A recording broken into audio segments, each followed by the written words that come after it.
আসসালামু আলাইকুম, কেমন আছেন সবাই? আশা করি আল্লাহর রহমতে যে যেখানে আছেন সুস্থ আছেন, ভালো আছেন। তো সকাল সকাল ভিডিওটা শুরু করলাম।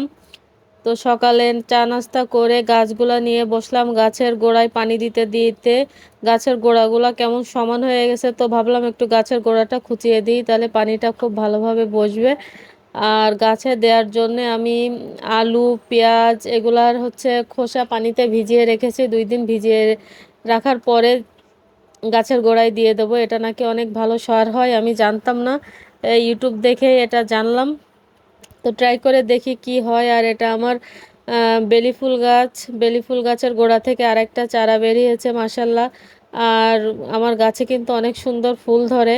বেলি ফুল গাছে যখন ফুল ধরে বারান্দায় বসতে অনেক ভালো লাগে। তো যাই হোক, সব গাছের গোড়াগুলো কিন্তু আমি সুন্দর করে খুঁচিয়ে দেব। আর বারান্দায় আমি অনেক কয়টা গাছ লাগিয়েছি, ভাবছি আরও কিছু গাছ নিয়ে আসবো।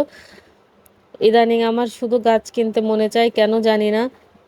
রাস্তায় যখন হাঁটাচলা করি তখন শুধু চোখ এদিকে ওদিকে ঘুরতে থাকে যে রাস্তার সাইডে কোনো গাছ খুঁজে পাওয়া যায় কিনা। তো কার কার আমার মতো এমন হয় জানাবেন।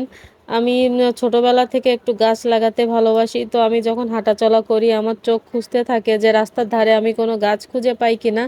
আর এটা আমার গোলাপ ফুল গাছ। গোলাপ ফুল গাছটায় 4টা ফুল ধরেছিল, তারপরে পাতাগুলা কেমন সব হলুদ হলুদ হয়ে যাচ্ছে, কি জানি আবার কবে গাছে ফুল ধরে জানি না। তো গাছের কাজ শেষ করে ঘরে আসলাম, যেহেতু আজকে আমার দাদি আসবে, তো ভাবলাম ঘরটা একটু পরিষ্কার করি। তো ফ্যানটা অনেক নোংরা হয়ে আছে।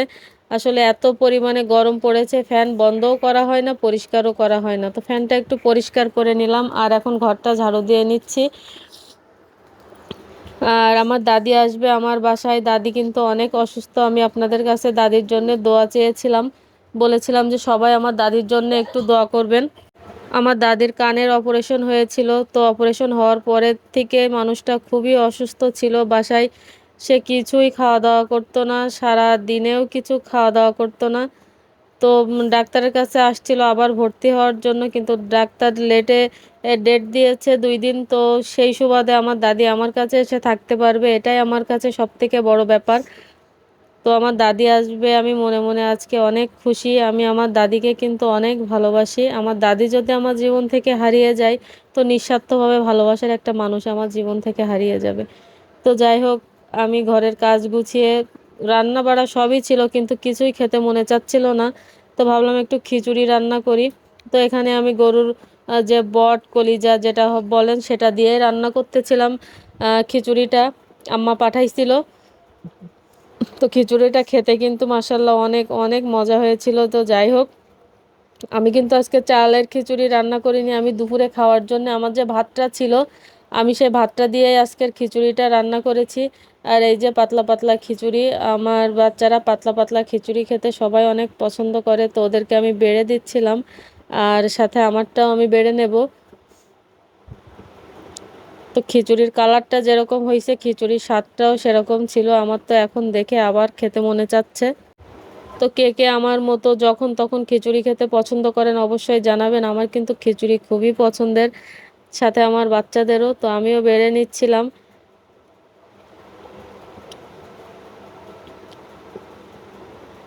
তো খিচুড়িতে আমি 2 পদের ডাল দিয়েছিলাম, মুগ ডাল আর মসুরের ডাল, আর সাথে নিলাম একটু শশা।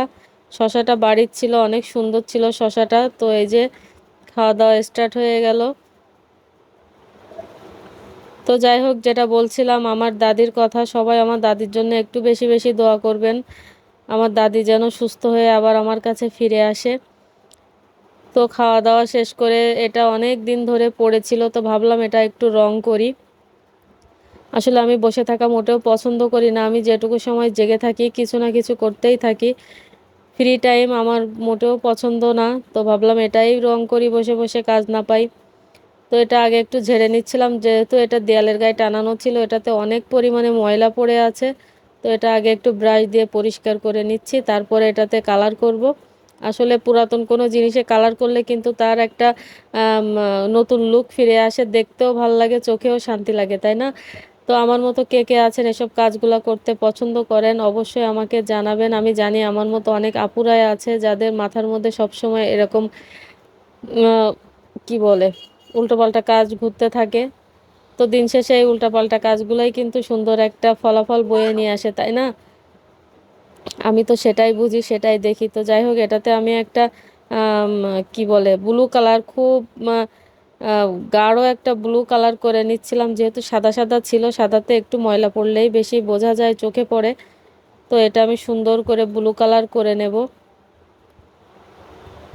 আমার রং করতে কিন্তু খুবই ভাল লাগে। আমি আম, এমনও হয়েছে যে কোনো বাসা বাড়ি গিয়েছি, আমার যদি ঘরের রংটা একটু ফ্যাকাশে হয়ে যায়, আমি নিজেই সেটা ঘষে মেজে আবার রং করেছি। যারা আমার পুরাতন ভিডিওগুলো দেখেন তারা অবশ্যই জানবেন। তো সেটা রং করা শেষ। আর এবার একটু ফুলদানিটা নিয়ে বসলাম, অনেক দিন হয়ে গেছে কোনো কাজই করতে পারি না, শরীরটা ভালো ছিল না। তো যাই হোক, সেটাও একটু করে নিচ্ছিলাম। এই যে বললাম, আমি ফ্রি থাকা পছন্দ করি না, আমি হাত পা গুটিয়ে থাকতে একদমই পছন্দ করি না, আমি কিছু না কিছু কাজ করতেই ভালোবাসি। তো এই যে সিম্পল একটা ডিজাইন করে নিচ্ছিলাম ফুলদানিটাই। তো অনেকগুলো ফুলদানি ঘরে পড়ে আছে, আমি করি করি করে আর করাই হচ্ছিল না আমার কাজগুলা। তো কাজগুলা তো না করলেও হবে না, করাই লাগবে। আর এই যে এখানে এটা আমি শুকাতে দিয়ে দিয়েছি, রংটা অনেকটা শুকিয়েও এসেছে। সাথে আমি এই যে অ্যাকোরিয়ামের ঢাকনাটাও রং করে নিলাম। আর এই যে আমার দাদি, সবাই আমার দাদির জন্য দোয়া করবেন। ভালো থাকবেন, সুস্থ থাকবেন, দেখা হবে নতুন একটা ভিডিওতে। সেই পর্যন্ত সবাইকে আল্লাহ হাফেজ। এটা কেমন হলো সেটাও জানাবেন।